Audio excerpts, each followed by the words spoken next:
Welcome to Mornings on Main Street. I'm your host, Stephanie Miller. Travel 333 feet below ground in McMinnville. Our Tennessee traveler shares why Cumberland Cavern is a local gem for us to explore. But first, Tennessee Valley Weather has our forecast for the day. From the Tennessee Valley Weather Channel, this is your weather update.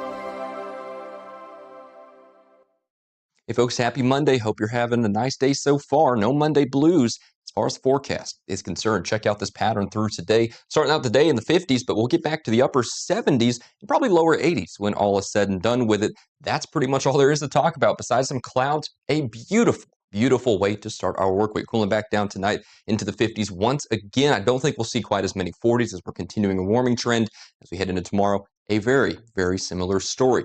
Now, if you were tired of that rain the other day here, hey, well, good news for you. We're going to have a dry pattern and a warming pattern starting especially Tuesday, but certainly by midweek and the second half of the week with those upper 80s and temperatures near 90 settling back in here. I'm not seeing any reason to complain. I think we have a wonderful way to kick off our mid-September. If you want the latest in weather conditions, be sure to tune in to our Busy Bee Plumbing weather report each weekday on Mornings on Main Street. Brought to you, of course, by Busy Bee Plumbing, Heating and Air Conditioning.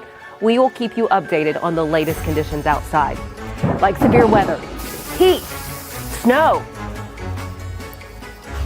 rain, and even hail.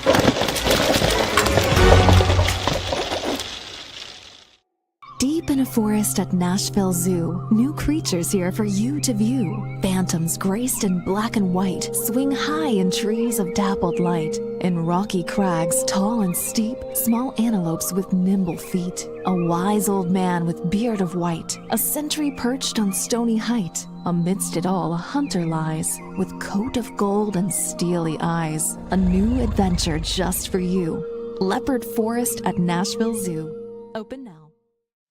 Welcome back. This right here is an experience that some people can have when visiting Cumberland Caverns here in Tennessee. In fact, it bills itself as the longest show cave in Tennessee. And to tell us what is all there, what we can enjoy, we have Tom Adkinson, who's been there a few times, I'm guessing. Tom, good to see you. I have been there many times over the course of my long life. What makes this so special? I mean, first off, obviously it's, known as a national natural landmark, but what else makes it special?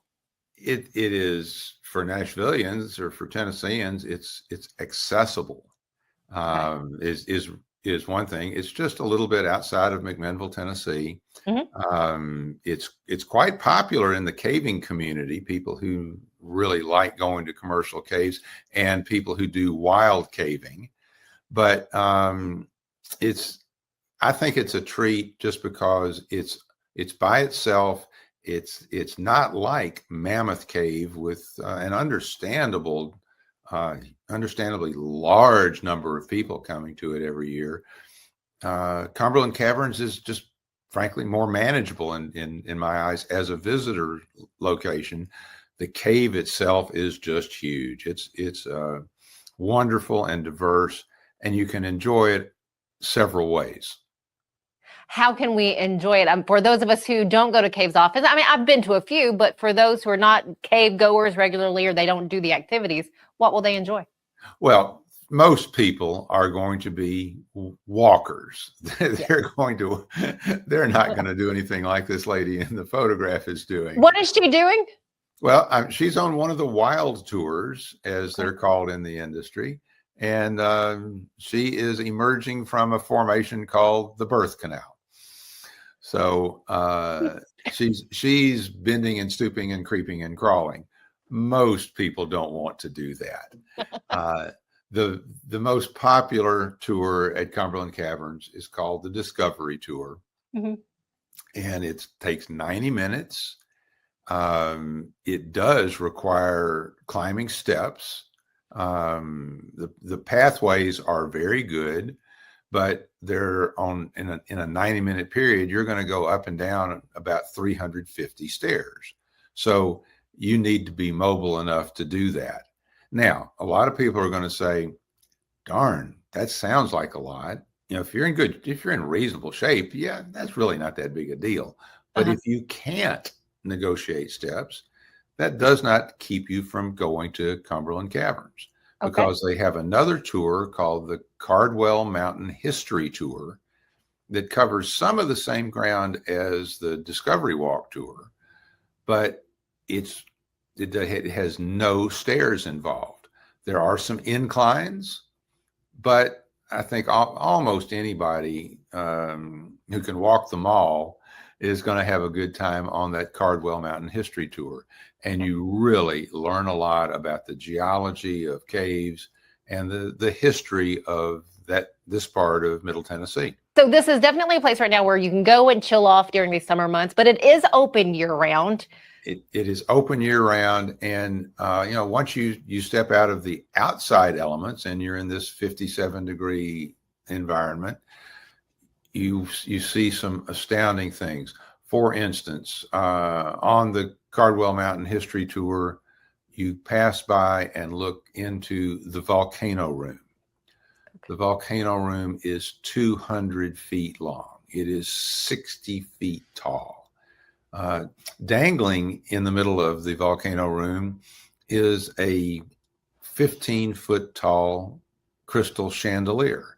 The owner at the time, Roy Davis, went to New York City, and he was there for other purposes, but he saw this chandelier at a theater that was going to be destroyed.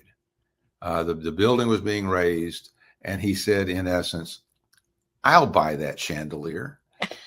And he did, and installed it in the volcano room. So it's a trip into Cumberland Caverns has some surprises like that. Oh, and another little surprise: the volcano room, 200 feet long. Okay. It's, think about that. That's 2/3 of a football field. Mm-hmm. It is only the 5th largest room in Cumberland Caverns. Oh, whoa. Yes. The largest is one called the Hall of the Mountain King. It is the length of 2 football fields. Wow. And you just have to marvel at how these places happened, the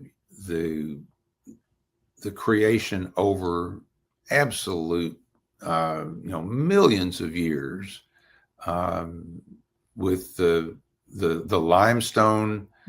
Mm-hmm. I suppose degeneration is the right word. Mm-hmm. This is porous limestone. Water has come through, shaped this to a large extent, and you see all these wonderful formations, stalactites and stalagmites and soda straws, Mm-hmm. and cave popcorn, things that are just a wonder to see, especially when it's the first time for you to see things like this. We are so lucky to have you highlight this, because I don't think a lot of people would know without you sharing through your articles at MainStreetMediaTN.com or right here at Mornings on Main Street. And then, of course, the other media outlets you do stuff with. Well, thank you very much. I enjoy talking about things. I want people to explore the regions around Nashville and Middle Tennessee and Southern Kentucky and North Alabama. We have so much that's close to us that is just a blast. And some of it's easy, some of it's hard, like the lady over your shoulder there. But you think she has things to talk about at parties? I bet Yes, she does. Well, we are thankful for our Tennessee traveler, Tom Adkinson. Thank you so much. You are very welcome. Y'all keep traveling.